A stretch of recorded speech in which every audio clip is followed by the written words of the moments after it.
그래서 우리가 이제 여러분들이 협동조합 운동을 하시는 거잖아요. 그렇죠? 네. 협동조합 운동을 왜 하세요? 뭐라고 질문하면 바로 대답하실 수 있을 거예요. 저 우리 맨 끝에 계신 협동조합 운동 왜 하세요? 네. 선생님 조란지. 재밌게 하려고. 아, 재밌게 살려고. 네, 좋습니다. 옆에 계신 분은 뚜렷하게 쳐다보는 왜 하시는 거예요?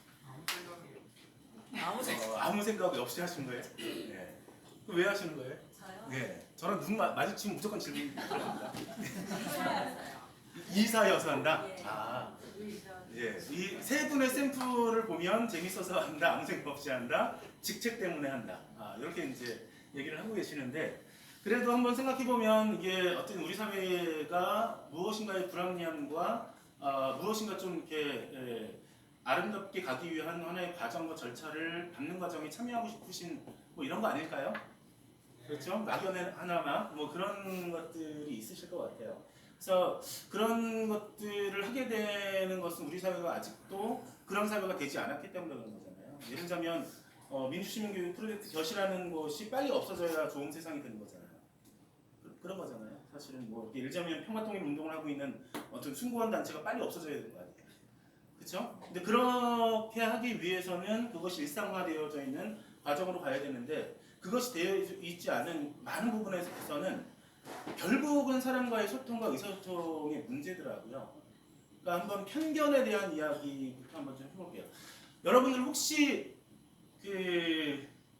나는 편견을 좀 많이 갖고 사는 것 같다. 손 들어보세요. 네, 한 분, 네, 두 분, 세 분. 좋습니다. 나는 비교적 난 편견이 없어 산다. 손 들어보세요. 괜찮습니다. 네, 한 분. 네. 이렇게 질문하면 많이 드실 것 같은데 나는 편견은 좀 있는데 편견이 없으려고 노력하는 사람이 대부분은 그렇게 사시려고 노력을 하시죠. 예. 자, 이 편견이라는 게 무엇이냐라고 하면 그 개념 정리부터 좀 해야 될 것 같아요. 편견이 뭐죠? 그러니까 한 측면의 견해를 좀 얘기하는 거잖아요. 그런 걸 얘기할 때 우리가 이제 막 싸우잖아요. 둘이 막 싸우면 막 술집에서 내가 잠깐 조용히 해봐. 내가 제3자니까 객관적으로 내가 얘기할게. 이게 맞는 말일까요? 객관적이지 않죠. 이게 칠판이 있어야 좀 좋긴 한데 자, 한번 이렇게 한번 생각을 해보시면 될 것 같아요. 이게 이제 나예요, 나. 그렇죠? 이게 나라고 생각하면 요만큼 있잖아요, 요만큼. 요만큼에서 요만큼은 뭘까요? 라고 하는 거예요. 칠판이 아니라서. 자, 요만큼에서 요만큼은 내가 나를 알고 있는 나예요. 그럼 여기서부터 여기까지는 뭐예요? 내가 나를 모르는 나. 있을 수 없어요? 있어요, 없어요? 있죠. 그러면 여기서부터 여기까지. 는 뭘까요? 여기서부터 여기까지는 그러니까 여기까지 갈게요. 여기는 남이 하는 나.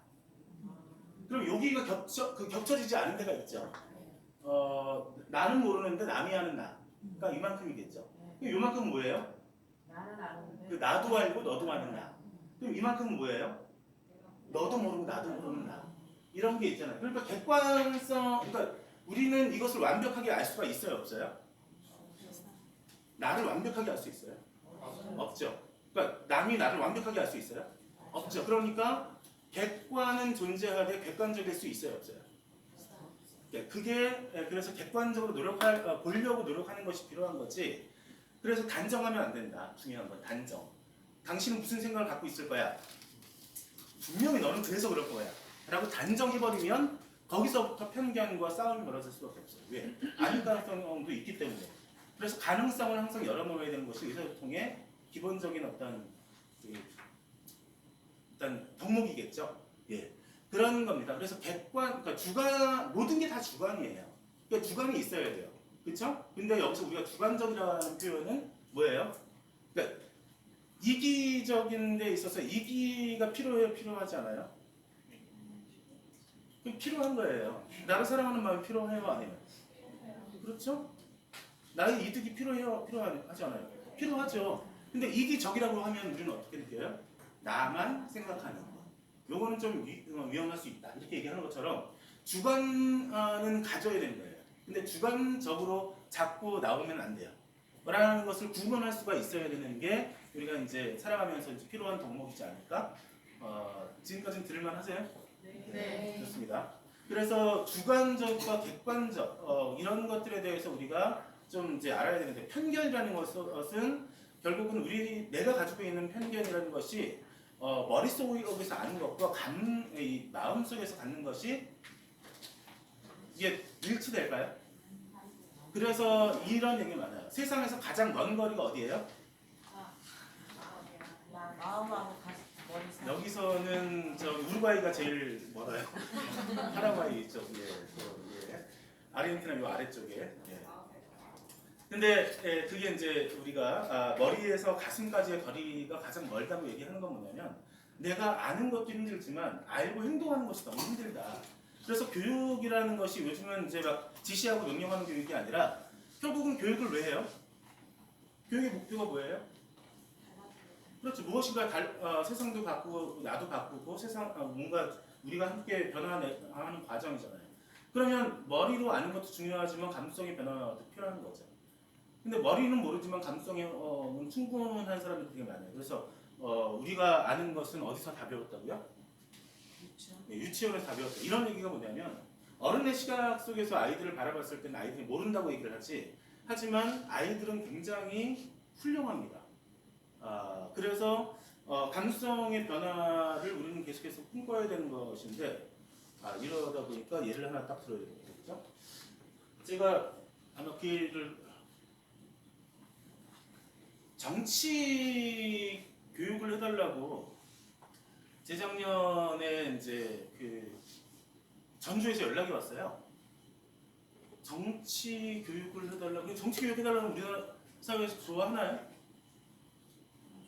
별로 굉장히 색안경 쓰고 바라보잖아요. 근데 정치 교육을 해달라고 해서 여기는 굉장히 선진적이네. 그러면서 전주에서 이제 불러서 뭐 할 수 있을 것 같아요. 그랬더니 대상은 어떻게 돼요? 그랬더니 초등학교 5, 6학년이래요. 초등학교 5, 6학년한테 정치 교육 해달라고 하니까 제가 마음이 확 가려다가 안 가죠. 네. 초등학교 5, 6학년이요. 할 수 있다고 그랬는데 그래서 어떻게 하면 안 갈 수 있지? 근데 이제 뭐 강사료도 되게 조금이지만 어쨌든 차비도 안 준다고 못 준다고 하고 그래서 여기를 웬만하면 안 갔으면 좋겠다라는 생각이 딱 들죠 마음속에. 근데 시간을 일단은 그러면 시간이 맞아야 되는 거니까 제가 안 맞아라라고 이제 속으로 생각하면서 시간을 딱 봤는데 제가 받았는데 방학하는 날이래요. 방학하는 날이고 2시부터 시작을 해야 된대요. 딱 방학식 끝나고 점심 먹고 딱 모이면 2시래. 한 30명, 40명 정도 모집할 거고 다행히 제가 불의해서 1시 반에 끝나는 거예요. 일정이. 그래서 죄송합니다. 너무 다행이죠. 네. 그래서 못 간다고 했더니 안 된대요. 꼭 오셔야 된대요. 그래서 아니 시간이 안 되잖아요. 했더니 저희가 시간을 옮길게요. 그러는데 꼭 절을 하셔야 되니까 했더니 이런 분들이 계시는 거죠. 검증되신 분이라고. 그래서 제가 꼭 와야 된다 그래서 그러면 어떻게 하면 되겠냐고. 제가 취소는 할 수 없는데 그랬더니 저희가 4시로 옮기겠습니다. 1시 반에 끝나서 부리에서 전주까지 2시간 반이면 갈 수는 있을 것 같아요. 그래서 뭐 좀 앞에 부분 시작하고 뭐 4시 10분, 15분 이렇게 시작하면 된대요. 딱 걸렸다. 어쩔 수 없다. 그래서 이제 가기로 했죠. 딱 갔는데 장소가 이제 여기도 특이하잖아요. 어쨌든 제가 병원에 와서 내가 병원 인증 같은 거는 이거를 맞아요. 이렇게 해야 되는데 거기도 특이하게 그 아파트 단지 작은 도서관에 사는데요. 그 시간대면 사람들 많이 왔다 갔다 하면 책 볼 텐데 거기서 강의를 하라고 하는 것도 되게 이상했는데 갔죠. 갔는데 고백을 하시더라고요. 초등학교 5, 6학년 아이들이 대부분 학원을 가야 돼서 긴급하게 초등학교 2, 3학년 여기 2, 3학년이 30 몇 명이 앉아 있는데 보니까 딱 너무 이뻐요. 그렇지 않아요? 너무 이쁘고 막 그냥 사랑스럽고 막 이런 애들이 있는데 거기다 대고 난 정치 교육을 해야 돼요. 그리고 여러분 같은 이제 학부모들이 뒤에 쫙 예. 잠깐만요. 그러고 이제 나가서 야 이건 나한테 이런 시련을 주나? 막 속에서 욕도 막 나오려고 그러고 담배를 막 피면서 아 이걸 어떻게 되지 어떻게 되지? 근데 어떻게든 시간은 됐으니까 좀 들어가야지라고 해서 들어갔어요. 들어갔는데 정치 교육을 해달라고 하는 아이들에게 일단 한번 뭐든지 한번 부딪혀는 보자. 그래서 이제 부딪혀봤죠. 그래서 여러분들 뭐 안녕하세요 뭐 이렇게 인사하고 저는 뭐 어떤 사람이에요 했더니 와 박수 치더라고요. 그래서 분위기 괜찮은데 박수 치고 그랬는데 여러분들은 살면서 불편하고 불편한 게 어떤 게 있어요? 라고 질문을 던졌어요. 자, 제가 지금 여러분들 똑같은 질문 던져볼게요. 여러분 살면서 불편한 게 뭐가 있어요? 돈이 없어요. 그리고 이럴 줄 알았어요. 살면서 불편한 게 없었어요. 그러니까 뭔데요? 뭔지는 모르는데 많은 거. 뭔지는 뭔 거 같아요? 뭐가 불편해요? 봐봐 눈치 보잖아 이제. 네. 학생들한테 그러니까 초등학교 2, 3학년 학생들한테 질문을 던졌을 때 아이들이요 거침없습니다. 그냥 손 들고 거기서부터 이제 급식이 맛이 없어요. 부터 시작해서 엄마가 약속을 어겨요. 그리고 학교 가는데 계단이 너무 많아요. 뭐 등등등등 이런 것들을 그냥 손 들자마자 시키지도 않았는데 막 서로 발표를 하기 시작하는 거예요. 그래서 와 이런 굉장히 많은 게 불편한가 봐요. 예, 막 불편해요. 그래서 여러분들은 그런 불편함이 있으면 어떻게 해결을 하세요? 돈이 없는데 어떻게 해결하세요? 네. 그냥 포기해요. 네. 근데 아이들은요 할아버지한테 일러요부터 시작해서 엄마랑 상의해요, 친구들이랑 뭘 해요, 뭐 예를 들면 뭐 이렇게 해서 자기 방식대로 해결 지점까지 얘기를 하는 거예요. 그래서 여러분들이 살아가면서 불편하다고 느끼는 것, 그게 그냥 불편할 수도 있는 거지만 그냥 불편한 게 아니라 부당하게 그러니까 부당하다는 표현을 좀 내가 원치 않고 이렇게 누구나 그러지 않아도 되는데 불편하게 되는 것 이렇게 표현했어요. 부당함을.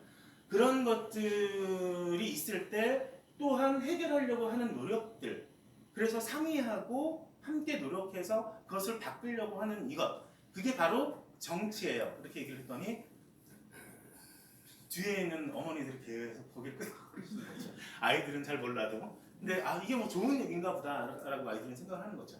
이 얘기를 왜 드리냐면 그러면서 2시간이 후딱 가버렸어요. 질문도 하고 토론도 하고 게임도 하고. 그러니까 내 편견이라는 게 이런 거였구나. 아이들하고는 정치 얘기를 할 수가 없었을 거야 라고 생각했던 편견이 그 자리에서 아르르 깨졌던 거죠. 근데 요즘은 초등학생들하고 강의해달라 그러면요 어떻게 질문을 잘 던질까 이거고요. 역시 중학교 고등학생이 올라갈수록 사실 사람들이 피드백을 안 해요. 역시나. 그리고 성인들을 만나서 이렇게 또 질문하잖아요. 그럼 대답을 잘 안 하세요. 왜 안 할까요? 눈치를 보이죠. 신중해서요? 눈치를 봐서. 그럴 수도 있겠네요. 제일 중요한 것은 정답이 아닐까봐. 정답이 있을 텐데 정답이 아닐까봐 그런 게 제일 큰 거죠. 근데 그 정답이라는 것은 우리 사회가 가지고 있는 정답일 수도 있고요. 나의 팀장이 되어줄 수도 있는 거고, 나의 뭐 이렇게 상관이 되어줄 수도 있는 거고, 시어머니가 될 수도 있는 거고 그런 거예요. 그러니까 그런 사람들이 가지고 있는 정답에서 벗어난 얘기를 해도 돼요, 안 돼요? 해도 돼야 되는데 보통은 불편하죠. 굉장히 괜히 싸울까봐. 혹시 시어머니 있으세요? 시어머니? 네? 시어머니 예비 시어머니인가? 예비 시어머니나 시어머니 있으세요? 네, 있어요. 네, 있으신 시어머님이 잘 자꾸 눈 안 마주치는데 전화시키는 네. 그러니까 이제 시어머니세요? 아직 안 되셨구나. 네. 예를 들면 시어머니가 잘못한 게 있어요. 있을 수 있어요, 없어요? 있죠. 그럼 그때 지적을 해요, 안 해요? 왜요? 해요. 해요? 네. 예, 좋습니다. 자, 어머니 그렇게 얘기하시면 안 돼요. 아니 그렇게 얘기는 안 했어요. 네. 자, 여기서 말하는 것은 바로 뭐냐면 특히나 제일 이렇게 피드백이 없는 집단이 어떤 공무원 사회예요. 저도 이제 공무원 사회 해봤잖아요. 그러면 토론합시다라고 얘기를 하면 가이드라인을 딱 정해주지 않으면 거기서 자기 얘기를 하지 않아요. 그러니까 이 사람이 어떤 생각과 반대 의견과 찬성 의견을 대줘야 거기에 맞추어서 어느 정도 이야기를 할 수가 있는 이런 상태가 되더라고요. 그러니까 피드백을 잘 안 하고 토론이 안 되는 거예요. 거기서부터는. 그러니까 우리 사회는 토론이 안 되는 사회다라고 얘기를 하는 이유가 뭘까라고 하는 것은 편견과 권력과 정답이 있어야 되는 것과 이런 것들이 그냥 우리 사회에서 나를 완전히 딱 이렇게 있는 거죠. 자, 그러면 그런 거예요. 여러분들은 정답을 갖고 계시죠? 여러분들이 생각하는 정답을 갖고 계셔요. 네. 자, 그러면 그게 정답일까요? 아닐 수 있다고 생각을 해야 한다고 얘기했잖아요. 근데 나와 다른 생각을 상대방이 얘기를 해요. 예를 들면 정광철 목사님이 맞나요? 오늘 이제 기자회견을 하셨잖아요. 문재인 대통령 올해 12월까지만 하고 청와대에서 물러났어요. 이건 기독교계 90% 이상의 의견이고 당신 그러지 않을 거면 릴레이 단식 기도회를 열겠다. 네. 이걸 여러분들 앞에서 얘기를 한다고 생각해 보세요. 그럼 어떻게 생각하세요? 박수 치는 사람이 있을 수 있겠지만 여러분들은 어떻게 얘기하실 거예요? 반응을?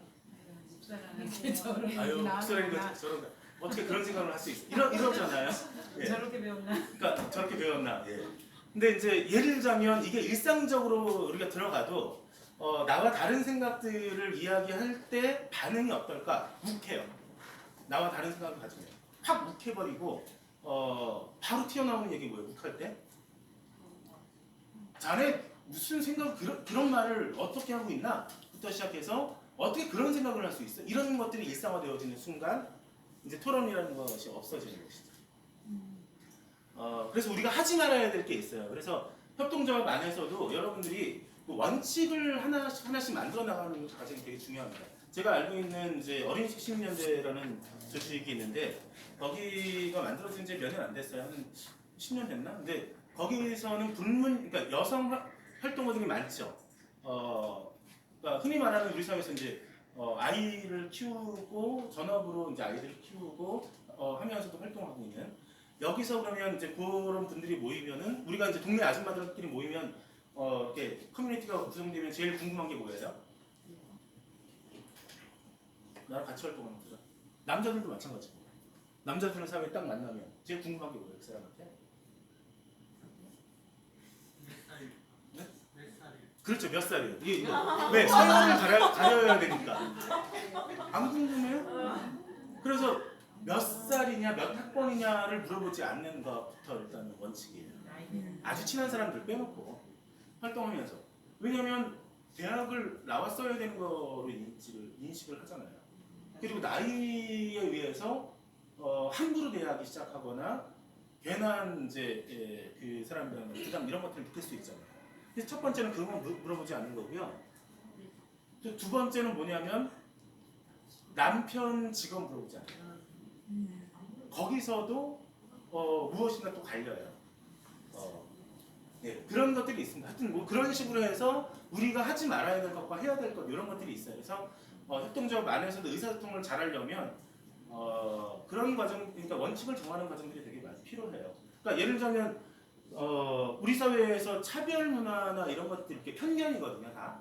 자, 나이 어린 사람과 나이 많은 사람이 서로 당신 뭐 하는데 이러면서 막 싸워요. 그러면은 누가 잘못하는 거예요? 둘 다 잘못한 건가요? 젊은 사람이 잘못한 거죠. 어떻게 어른한테 나이 든 사람한테.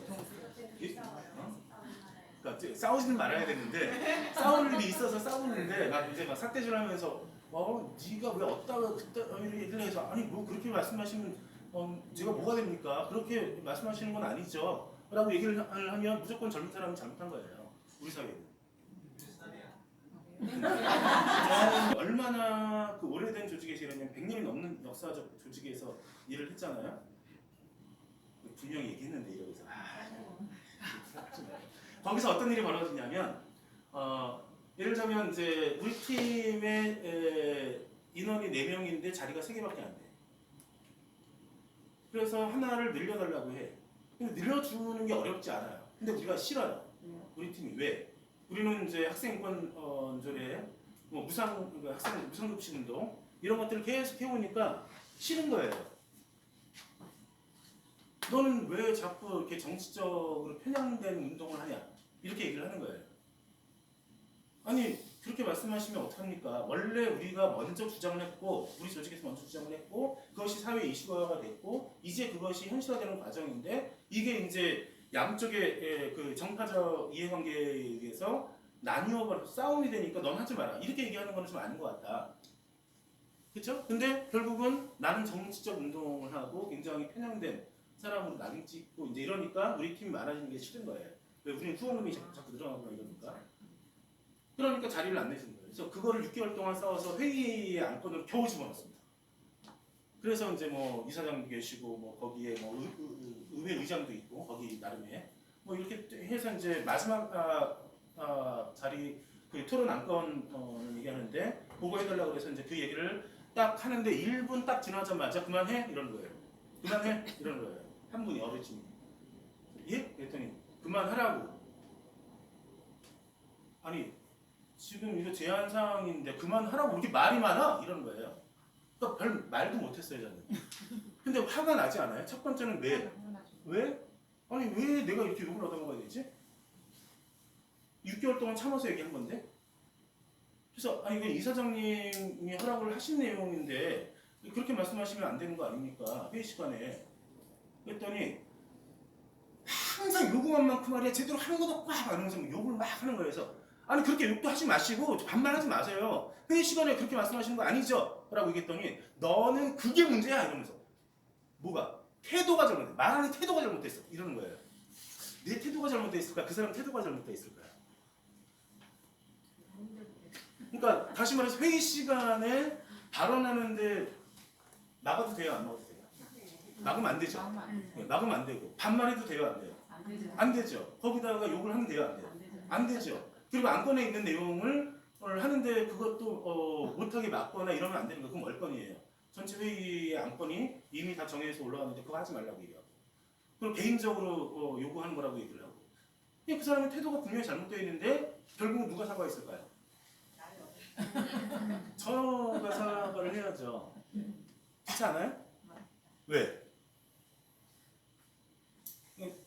일단은 제가 좀 큰 소리를 내서 죄송합니다라고 얘기를 하고 근데 회의 시간에 그렇게 얘기하시는 거는 아직도 이해가 되지 않습니다. 이러고 이제 마무리 지었는데 딱 끝나고 나와서 선배라는 내가 믿었던 선배라는 것들이 한다는 소리가 야 그래도 어른한테 그렇게 큰 소리 치는 거 아니지.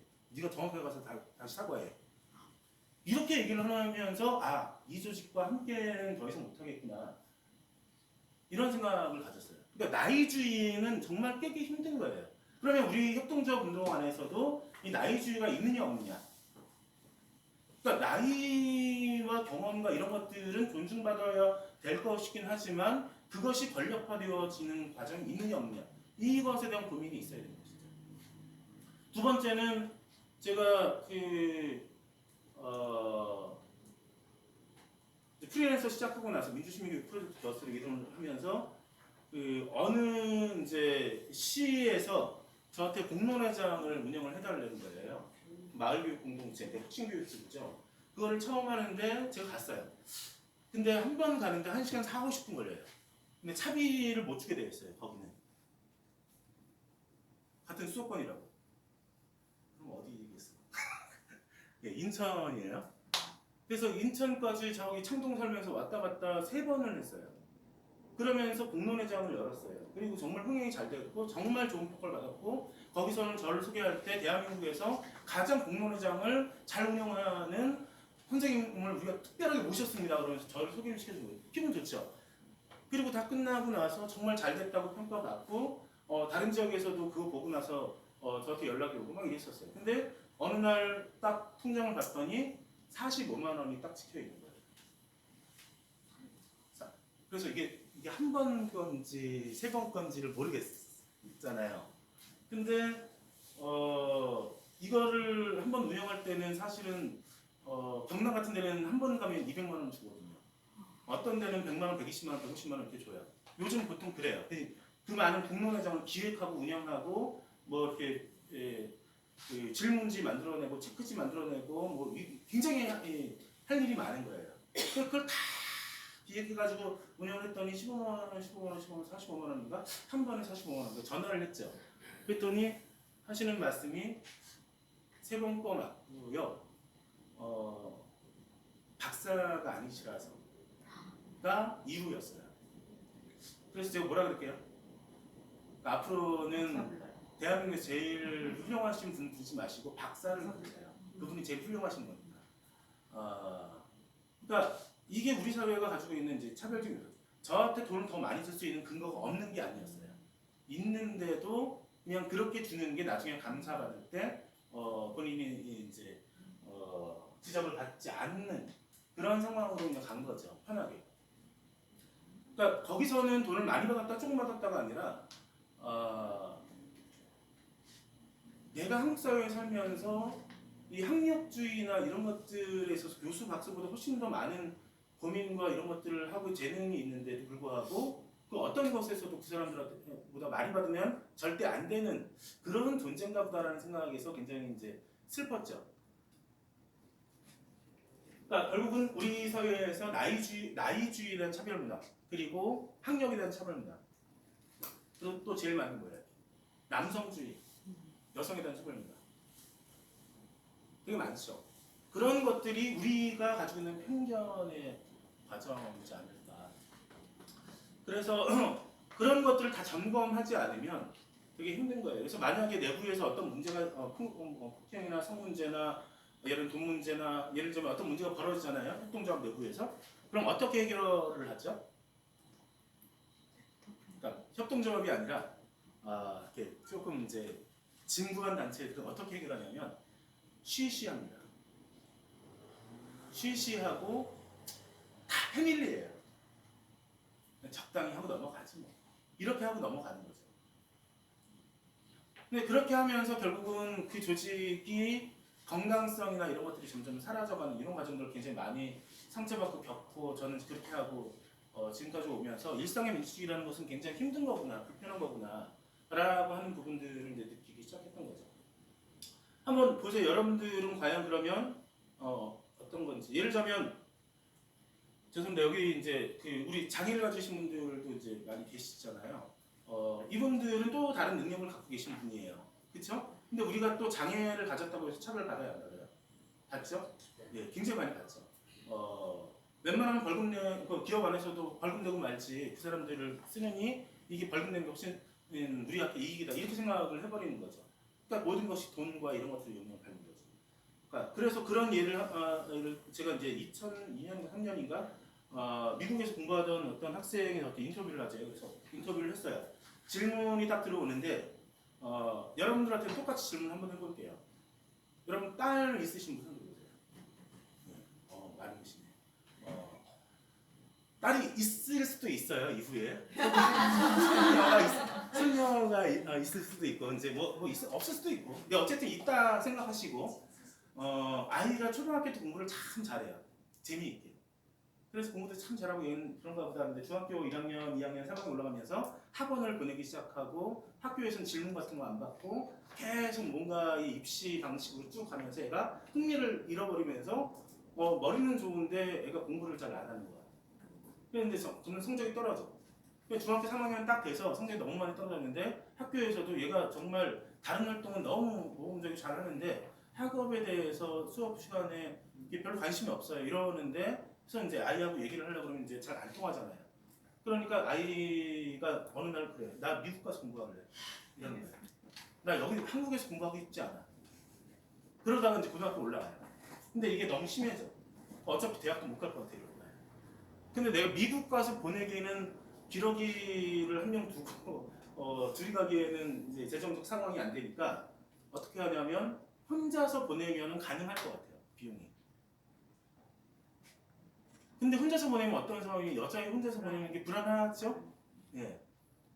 자 나는 재정적인 상황도 좀 뭐 이렇게 넉넉하진 않지만 아이가 원하니까 그래도 보내겠다라고 생각을 하실 수도 있고 보낼 수 있는 여력은 있는데 얘가 거기 가서 혼자 적응하고 힘들고 이렇게 했을 때 아무도 케어할 수 없는 이런 상황이나 아니면 여러 가지 위험에 노출 남자보다 여성이 나는 보내겠다 그래도 손으로 보세요. 예. 난 안 보내겠다 손으로 보세요. 예. 안 보내겠다 더 많이 해요. 왜 안 보내시는지. 지금 나이 정도는 괜찮은데 그 어린 나이에는 못 보낼 것 같아요. 그러니까 어린 나이에 성인인데 이제 대학 갈 때 아 예, 그때쯤에는 19, 20. 보낼 수도 있을 것 그럼 같아요. 19, 20은 보내겠다. 아 좋습니다. 예. 왜 보내시려고? 네. 불안하지 않으세요? 안 불안해요? 네, 알겠습니다. 그래도 안 보내시겠다? 불안하긴 하지만 네. 불안하긴 하지만 자기가 하겠다고 했을 때는 네. 좀 마음가짐이 있다면 충분히 이겨낼 수 있어요. 아 그렇게 믿음으로 안 보내시겠다? 보냈어요. 네? 보내고 그래? 왔어요. 아 그래요? 보내고 지금 오신 거예요 여기? 아 그러셨구나. 안 보내시겠다고요? 저요? 네. 네? 나 누구한테 안 물어봐도 알아서 자기인 줄 알고. 네. 아니 이제 그런 상황이 실제로 뭐 접하는데 근데 그냥 같이 살아야죠. 네. 아닌가? 예. 그런 거죠. 그게 뭐예요? 논리도 없고 그냥. 딸한테 당해요. 저러면 딸 말에 당해. 아 그런 거구나. 이사니까 하시는 것처럼. 아니 그러니까 그런 거예요. 그냥 불안한 거 같고 괜히 그러면 안 될 거 같고 그냥 그래서 이제 있는 거잖아요. 그러니까 그건 편견이 아니에요. 편견일 수 그건 있죠. 편견일 수 있는 거 아니에요. 그렇죠. 편견이 없이 살려고 노력하신다며요. 근데 이제 네.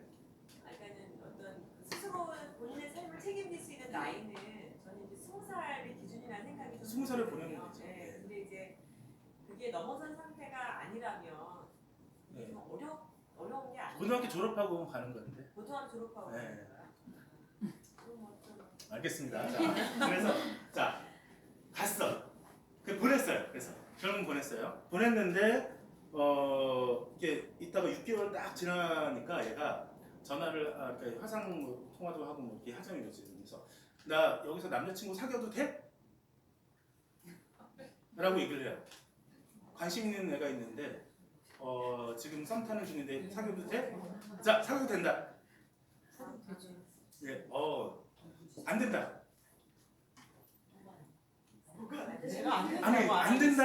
그러니까 안 사귀었으면 좋겠다. 아니 솔직히 19살 이상이죠. 네, 19살 이상. 네. 거긴 보내긴 하는데 남자친구는 안 된다? 안 되었으면 좋겠긴 한데 네. 그게 엄마의 마음으로 되나요? 그러니까. 그쵸. 멀리 떨어지는데. 네. 그럼 어떻게 얘기하겠어요? 그럼 네 선택이니까 뭐 이렇게 얘기하시는 건가요? 어려운 질문을 많이. 그러니까 이제 아니 모든 게 사실 어려워요. 뭐라고? 선을 선을 넘지 말아요. 어디가 선인데? 자, 네. 보고 있다. 알았어. 그거 알았다 그러지 그러면 거기서 선만 안 나오면 되지. 근데 그게 무슨 선이 어느 게 선인지 뭐 그걸 뭐 내가 뭐 확인할 수가 없잖아요, 사실은. 이제. 손만 잡고 자. 네, 그러니까 손만 잡고 자라. 질문 자체가 너무 부담스러워. 제발 손만 잡아. 오빠 믿어? 믿지 마세요. 네. 그래서 결국은 이제 사귀는 것으로 결정이 나요. 그렇죠? 네? 근데 남자친구가 미국인이야. 미친. 미국인이 괜찮아요? 네. 괜찮아요? 네. 그쵸. 네. 미국은 괜찮아요? 네, 괜찮아요. 네, 여기는 뭐 좋습니다. 그럼 제가 이제 그래서 이번에 그러면 한국 갈 때 남자친구 데려와도 돼? 그러면 어때요? 좋아요. 가야죠. 네, 비행기 값은 남자친구가 자기가 될 거야. 돼요? 네. 네, 그건 이제 확인이 필요하니까 어떤 건지. 자, 어떤 놈인지 봐야 돼. 네, 그렇지 여자일 수도 있어요, 근데. 그치, 여자. 그치. 놈이라고 해서 남자라. 아니 뭐 그러니까 이제 우리가 가진 편견이잖아요. 그러니까 그 편견 없이 얘기하면 사귀는 사람이 어쨌든 여자일 수 있는 거죠. 근데 이제 딱 왔는데 1년 만에 보니까 너무 반갑고 막 인사를 딱 했는데 남자친구는 딱 그랬는데 여기 있잖아. 그랬더니 딱 봤더니 흑인이야. 괜찮나요? 생각 못 해봤다. 계속 생각을 해야 되는 상황을. 생각 못 해봤다. 아 그렇구나. 흑인도 괜찮고 손 들어보세요. 할 수 없죠. 네, 괜찮죠? 괜찮죠? 갑자기 생각이 생기셨어요. 저요? 네. 아니 뭐 미국 사람인데 뭐. 근데 미국 사람. 네. 근데 사회적인 편견이 네. 그랬는데 휠체어에 이렇게 타고 계세요.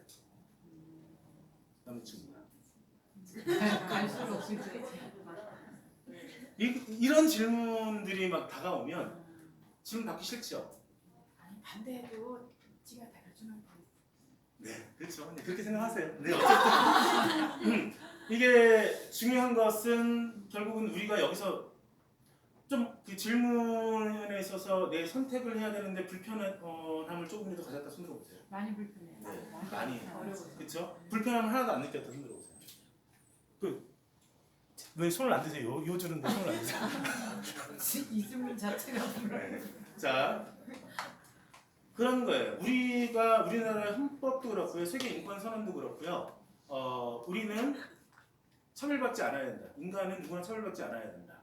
거기에는 무엇으로부터 차별받지 말아야 되는 것이 줄줄이 나와 있습니다. 뭐가 있을까요? 인종, 그렇죠. 인종에 의해서 차별받지 말아야 돼. 또 종교, 그렇죠. 그리고 성별, 그렇죠. 직업, 네. 나이. 예, 나이. 돈? 맞아요. 빈부. 경제적. 네, 그렇죠. 그리고 장애 등등등 이런 것으로 차별받지 않아야 한다고 우리가 분명히 세계 인권선언 1948년 12월 10일 날 맞나요? 발표를 했고요. 그것에 의해서 우리나라 헌법도 만들어졌고요. 지금에 있는 많은 인권선언과 우리가 살고 있는 사회적 합의가 다 그런 거예요. 근데 우리가 사실은 외국인 노동자 혹은 누가 있을까요? 성소수자 그리고 탈북 이런 분들이 옆에 있다거나 같이 일을 해야 한다 그러면 편견이 생겨요 안 생겨요? 생겨요. 그러니까 그런 것이 우리가 가지고 있는 지금 현재 상태의 편견이다. 그러면 편견이 많은 거예요 사실은. 있을 수밖에 없다. 접해보질 않았어요. 네, 접해보지 않아서. 맞아요. 그래서 사실은 이제 그런 것들을 없애나가는 과정, 그 편견을 깨기 위한 과정이나 이런 것들이 되게 많이 필요한 거예요. 근데 그게 모든 사람을 다 만나봐야 편견이 다 깨지는 건 아니고 한순간 만나는 과정 안에서 감수성이나 이런 변화 같은 것들이 생길 수밖에 없는 거죠. 그래서 의사소통이라는 것은 굉장히 어려운 것이구나라고 할 수 있는 거죠. 시간 굉장히 짧게 주셔가지고 이제 본론으로 들어가지 못하고 자 그래서 이렇게 한번 또 생각을 해보시면 어떨까. 그러니까 우리가 기존에 생각했던 것에서 좀 다른 생각을 좀 가져보자는 취지로 말씀을 좀 드리는 거예요. 자 우리가 인간이잖아요. 인간이 인간이기 전에는 뭐였죠? 인간이 아니에요. 인간이 아닌 걸 우리는 뭐라고 하냐면 원시인도 인간이에요. 근데 원시인 이전에 동물인데 무슨 동물 정도 되겠죠? 생각하는 동물? 생각하는 포유류? 생로만용이. 그러니까 그냥 이게 뭐 그렇게 얘기할 수도 있죠. 그 이전 그러니까 거기도 인간이고요. 그 이전은 유이인원이라고 하죠. 주로 원숭이나 뭐 오랑우탄이나 뭐 이런. 자 그러면은 인간이 인간이기 전에는 어디서 살았을까요? 들판에서. 들판에서요? 아 그러니까 원숭이가 막 들판을 돌아다니는 거예요. 나무 위. 그렇죠. 나무 위에서 살죠. 왜? 나무 밑으로 내려가면 위험해요. 위험하죠.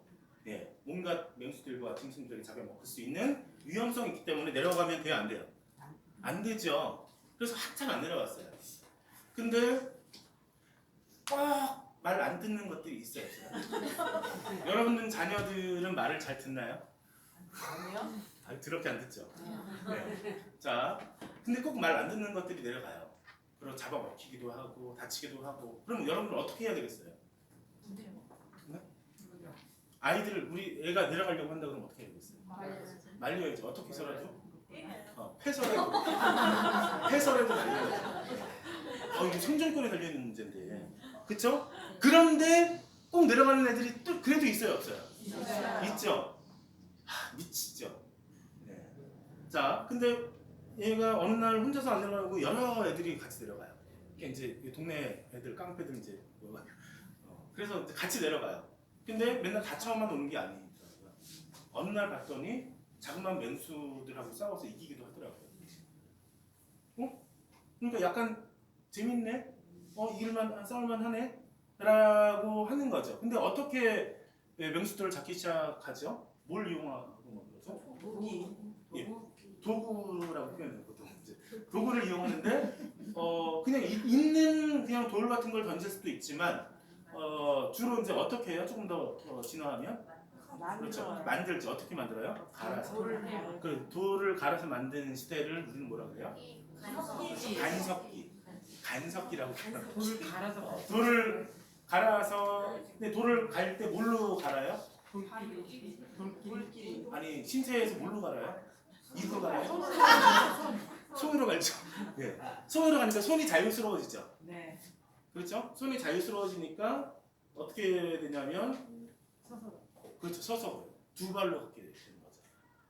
그리고 더 높이 바라보는 거죠. 이렇게 싸우다가 이렇게 보면 훨씬 더 그렇잖아요. 우리 뭐 맹수들이 뭐 호랑이 사자만 돼도 뭐 이 정도 밑인데 만약에 이렇게 싸우면 힘들잖아요. 근데 이렇게 해서 어쨌든 간에 이렇게 되는 거예요. 그러다가 보니까 혼자서 싸우기보다는 협업해야 되는 거예요. 그래서 뭐 일자면 이제 함정도 파기도 하고 줄 같은 것들을 만들어서 매달아서 어쨌든 간에 달려오면 이렇게 뭐 이렇게 꼬꾸라뜨리기도 하고 뭐 찢기도 하고 막 이렇게 되는 거죠. 그래서 더 큰 맹수를 잡아요. 더 큰 맹수를 잡는데 그러다 보니까 이제 나무 위에서 살 필요가 없어지는 거죠. 편하게 나무 밑으로 내려와서 영역을 굉장히 넓혀 나가고 이동도 하고 이게 가능해지는 상황이 벌어집니다. 그때 뭘 발견하는지 아세요? 사람이 뭘 발견해요? 불. 갑자기 이제 산불이 자연 현상적으로 막 났는데 거기에 온갖 짐승들이 부어져 있어. 그렇죠. 냄새 아주 끝나죠. 고기 타는 냄새가 정말. 근데 그거를 먹어봤더니 영양분이 되게 좋고 뇌에도 굉장히 좋고 맛있고, 그렇죠? 그래서 불을 또 이제 이게 사람이 관리를 하게 되고 이게 이제 인간의 역사가 되는 거예요. 그렇게 하면서 결국은 언어가 만들어지고 신호 체계가 만들어지는 거잖아요. 그 언어가 만들어지는 거예요. 우리가 지금 말하는 언어. 근데 그런 언어들까지 해서 결국은 시대가 신석기, 그러니까 정착 생활하는 신석기 사회에서부터 쭉 산업혁명과 이런 과정들을 통해서 지금까지 이 인류가 만들어진 거예요. 그렇죠? 그래서 인간의 역사가 이제 그렇게 해서 만들어졌는데 이 인간의 역사, 이 인류를 누가 만든 거예요? 그러면 인간 중에서 누가? 유인원인데 그 중에서 누가? 그렇죠. 말 더럽게 안 듣는 것들이 만든 거예요. 이 사회를. 만약에 그때 계속 막아냈으면 아직도 우리는 인간이 아니겠죠. 그렇죠?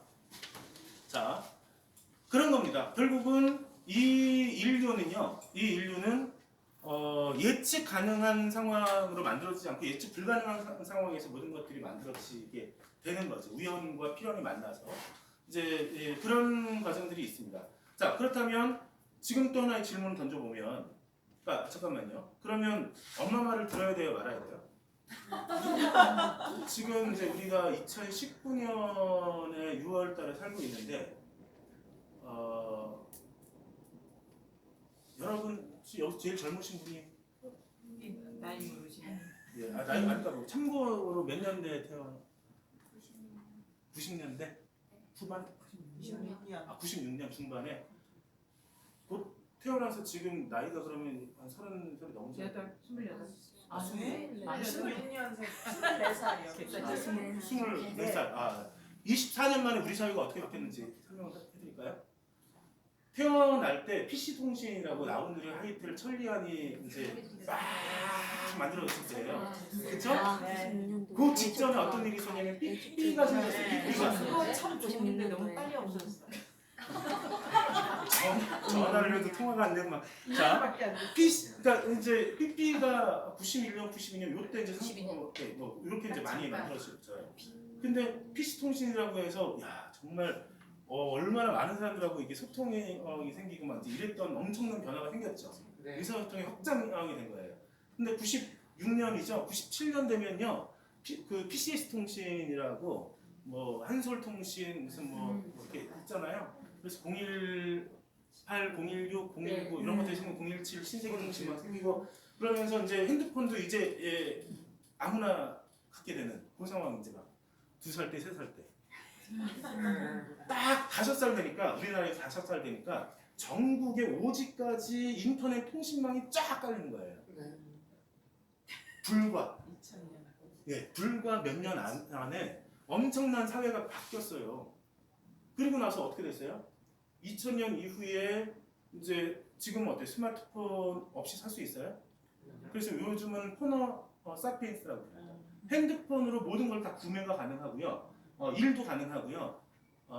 여러 가지 이제 피곤도 생기고 뭐 커뮤니티도 생기고 여러 가지 이제 되게 10대 기업이라고 얘기를 하면 1위가 어디예요?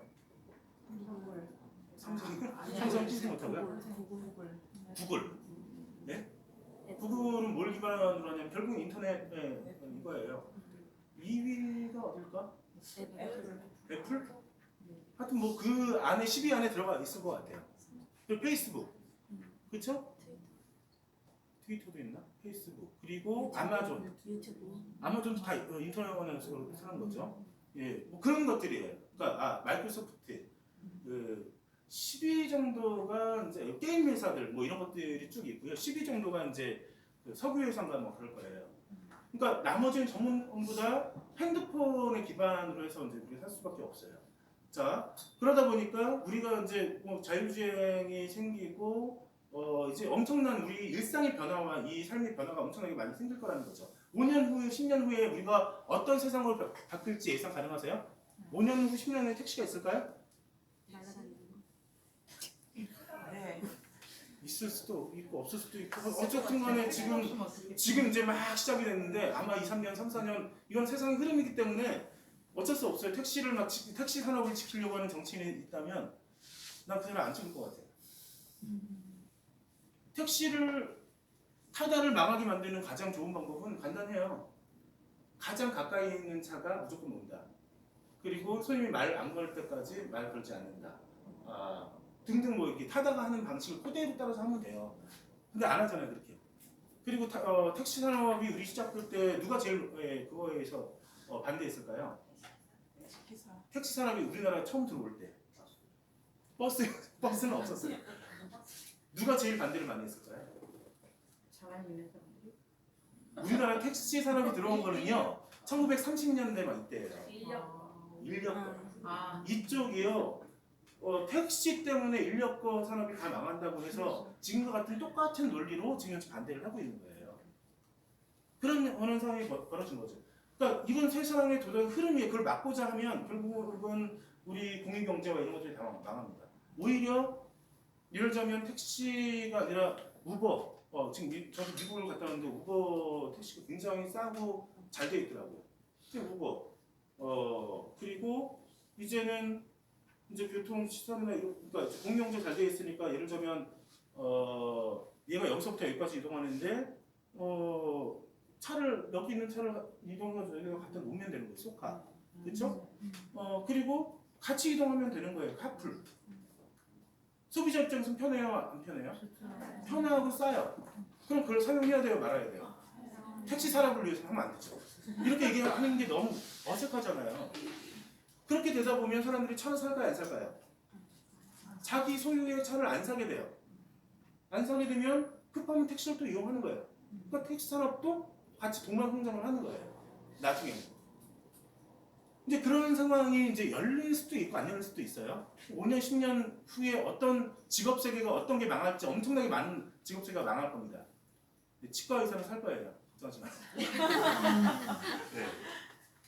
그렇게 나와 있어요. 네. 근데 예를 들면 진단하는 의사들은 힘들 거다. 그렇죠? 그건 AI가 훨씬 더 잘 할 수 있습니다. 그리고 변호사나 법무사나 이런 사람들 다 망할 거다. 왜? 온갖 우리 사회의 판례들과 이런 것들을 학습하는데 며칠이면 다 가능해요. 이 아이는. 그러면은 그거 보고 우리 내 상황과 맞는 것을 검색하지. 자, 이렇게 되는데 여러분들 아이를 어떻게 가르치겠어요? 의사 되라, 변호사 되라 이렇게 할 수가 있어요, 없어요? 이제 그런 거 할 필요가 없는 거예요. 과연 다음 직업 세계가 어떻게 바뀔지 아무도 예상 못 하는데 엄청나게 빨리 바뀔 거라는 것만 알아요.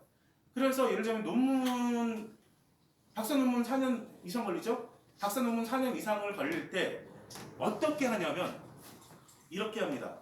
한 사람이 이제 논문 계획서를 이제 지도교사한테 제출을 하고 이거를 연구하고 인터뷰하고 하는데 못해도 2년, 3년, 4년이 걸려요. 딱 만들어 왔더니 세상은 이미 2년, 3년 전에 바뀌어 있는 거예요. 그럼 그걸 할 필요가 있어요, 없어요?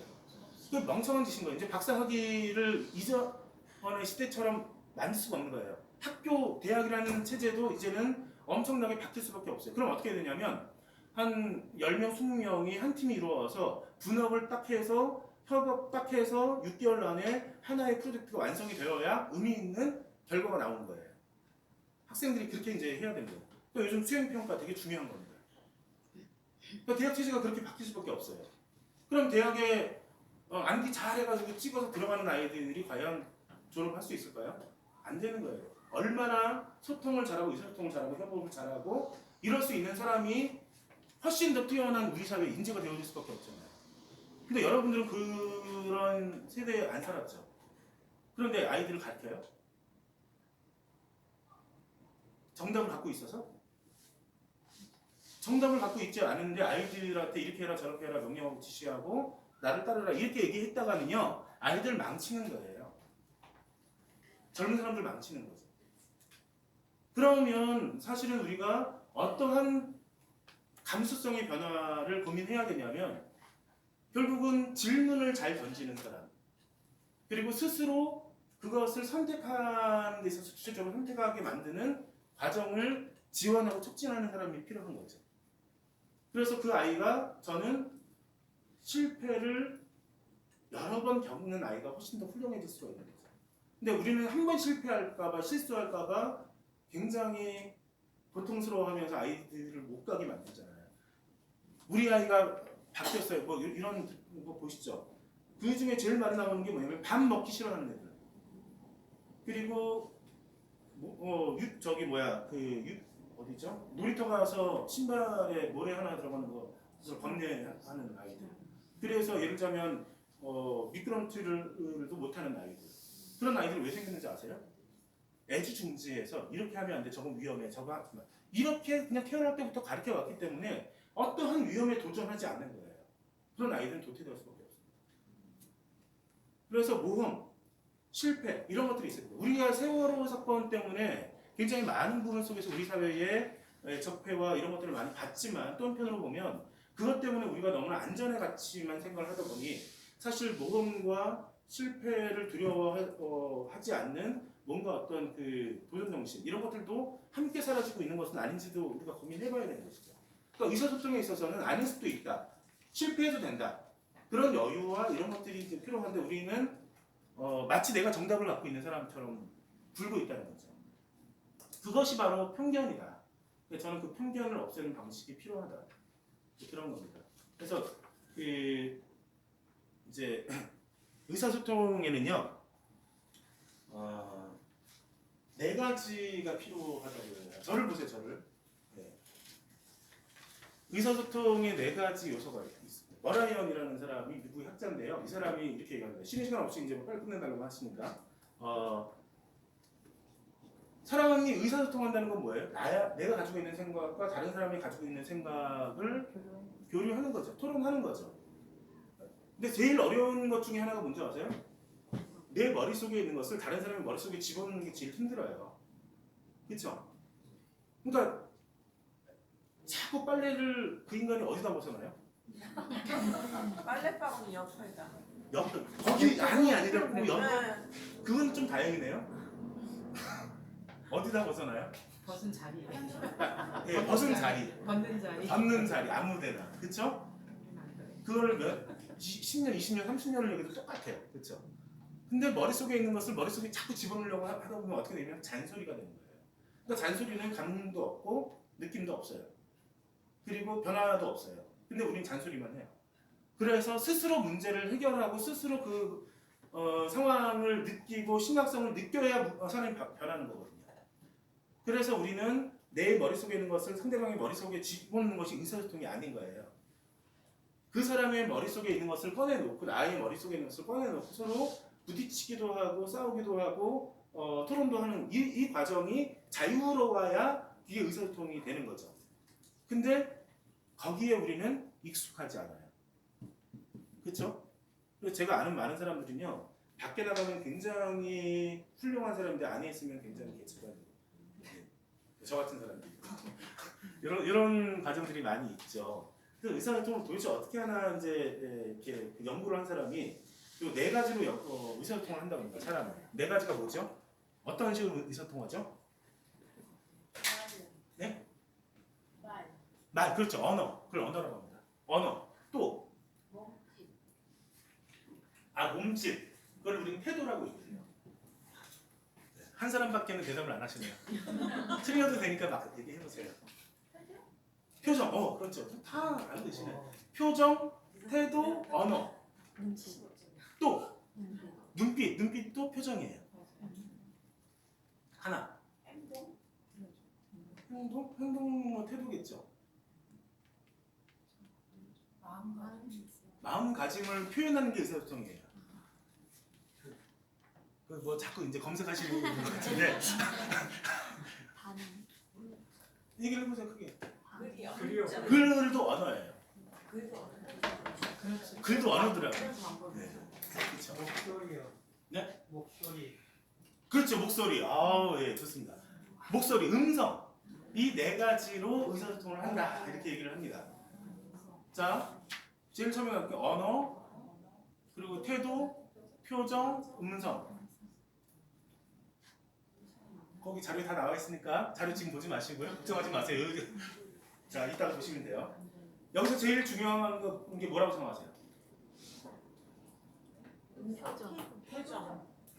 표정, 태도, 언어, 뭐 다 나오네요. 언어라고 생각하시는 분들 세 네 분. 괜찮아, 틀려도 되니까. 태도라고 생각하시는 분. 5분, 6분.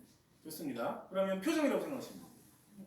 하나, 둘, 셋, 넷, 다섯, 여섯, 일곱. 점점 한 분씩 올라가네요. 자, 음성이라고 생각하시는 분. 한 분. 네, 두 분. 내가 목소리라고 했으니까 그런 의미죠. 애정을 갖는 거죠, 목소리에서. 1위는 대망의 1위는 음성입니다. 38%. 1위. 제일 많이 이 의사소통을 좌우하는 2위는 표정입니다. 35%. 둘이 합치니까 73%예요. 그리고 언어는요 7%예요. 그게 적지요. 그 나머지 20%가 태도입니다. 넌 태도가 잘못됐어. 이거는요.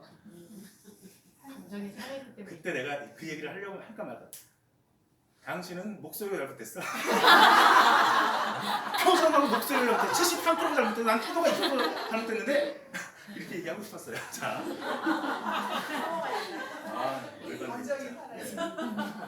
아니 감정이 있으면 이제 감정 폭발해야 되는 거죠. 어느 순간에. 자, 어떻게 폭발하느냐는 문제인데 예를 들자면 그런 겁니다. 의사소통을 하는 데 있어서 음성 목소리 들으면 어때요? 사람 목소리가 굉장히 목소리 좋은 사람 만나면 굉장히 호감이 가요, 안 가요? 맞아요. 가죠. 제 목소리는 어때요? 그러니까 제가 호감이 가요, 안 가요? 그건 또 인정 못하겠다. 편견이에요. 목소리가 좋으면 일단은 많은 부분에서 호소력도 생기고요. 그 사람이 말하려고 하는 이런 것들을 들으려고 해요. 근데 목소리가 막 그냥 소리 지르고 막 빽빽 뭐 이렇게 지르면 듣기 싫어요, 좋아요? 일단은 싫으니까 안 들어요. 그러니까 목소리가 되게 큰 부분을 좌지우지하죠.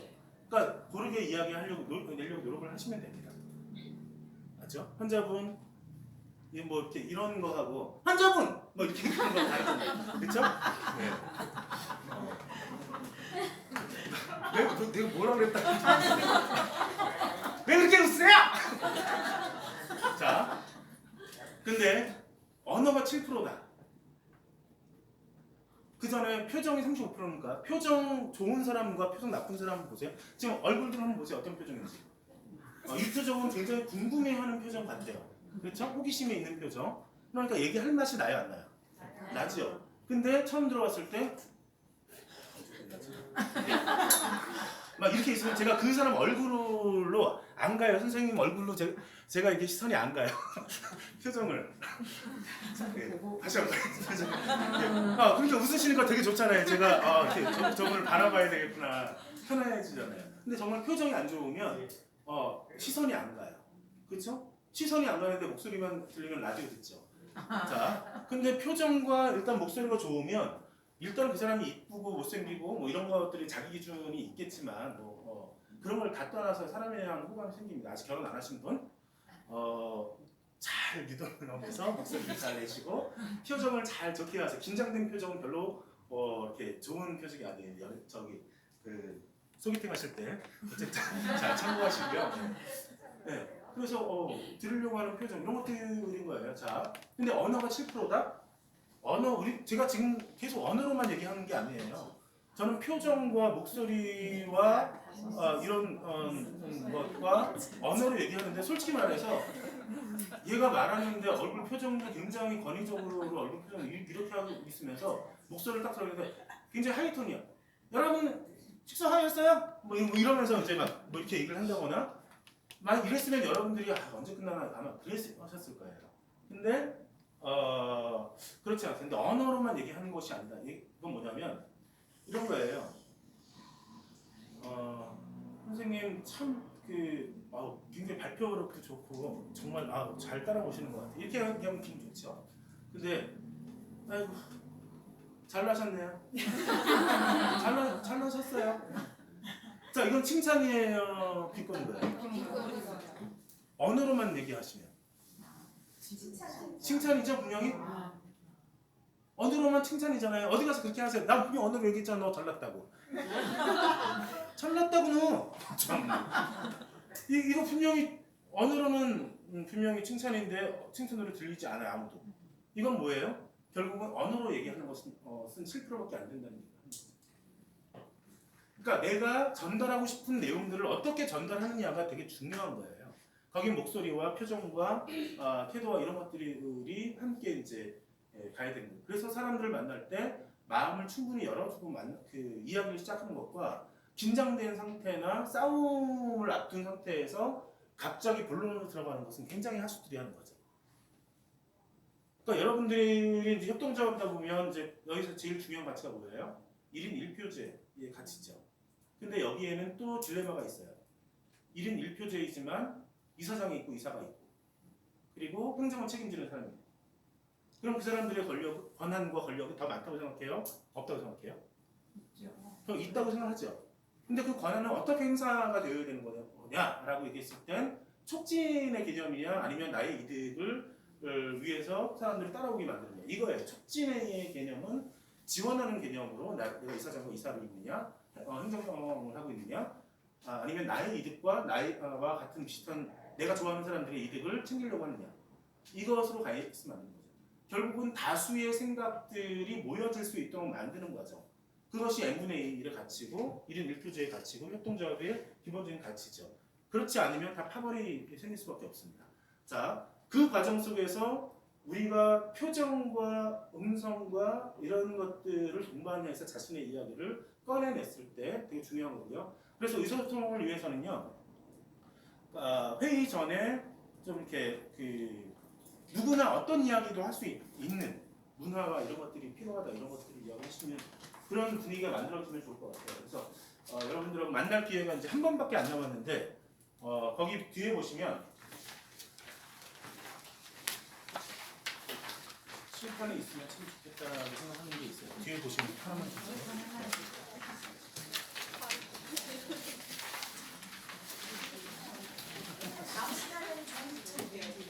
네, 그렇게 해주세요. 여기 보시면은 한 장, 두 장 이렇게 넘기시면 질문이라고 있어요. 토마스 클만이라고요. 저기 토마스 클만이라고 미국 학자가 있는데 1번부터 질문이 A, B, 2번에 A, B, 3번에 A, B 이게 있어요. 30번까지 A, B가 있어요. A와 B라는 두 가지 상황을 항상 줍니다. 근데 이거는 항상 여기에 가도 똑같은 질문이 있고 여기도 똑같은 질문 계속 나올 거예요. 근데 둘이 겹치는 질문은 없어요. A, B가 똑같이 나오는 데는 없어요. 자, 그래서 A와 B라는 두 가지 상황 속에서 나는 주로 무엇을 선택하는지를 동그라미 치시면 돼요. 둘다 답이 없기도 하네요. 답이 없는 게 아니라 주로 내가 선택하는 거예요. 두 가지 상황이 딱 놓여졌다. 나는 편한 상황이 어떤 건가? 네가 편한 상황보다 내가 하는 상황은 어떤 상황을 하고 있는가? 요 상황에 대해서 체크를 하시면 돼요. 지금요? 아니요. 다음 번 모임까지. 근데 예, 해오시면 본인한테 도움이 됩니다. 특히 여기서는 저기 선생님께서 꼭 이 사람의 성격을 좀 들어봐야 되겠다. 왜 회의를 진행하시는 분이거나 네? 의사결정에 조금 더 개입을 하시는 분들이라면 조금 해오시면 좋겠어요. 아시겠죠? 네. 그렇게 해서 1번부터 30번까지 A와 B 동그라미를 칠 거 아니에요. 그럼 1번에 A, 2번에 B, 3번에 B 이런 식으로 나올 거 아니에요. 제가 첫 번째 질문 드리는 건데요. 오늘 전 누구랑 대화하고 있을까요? 네. 그래서 여기 다음 장 놓으시면 채점표라고 나와요. 1번에 A면 A라는 동그라미, B면 B의 동그라미. 이걸 30번까지 딱 체크를 해 놓으시면 여기에 이제 이게 번호가 숫자에 이게 나옵니다. 합계가. 그 합계를 다음 장에다가 동그라미 치서 이어 놓으시면 막대 그래프처럼 나와요. 그거를 그려 놓으시면 그분의 성격이 나옵니다. 그러니까 이상한 성격일 것 같으니까 좀 조작해보자 이렇게 하시면 정말 제가 곤란해요. 저는 그 사람을 보고 평가하는 것이 아니라 그래프를 보고 평가하는 거거든요. 그래서 그 그래프를 통해서 그 사람이 갖고 있는 현재 형태, 갈등의 형태 이런 것들을 조금 보는 시간을 좀 한번 갖겠고요. 두 번째는 갈등에 대한 이야기를 잠깐 할 거예요. 그리고 시간이 되면 회의 시간에 한번 해볼 만한 회의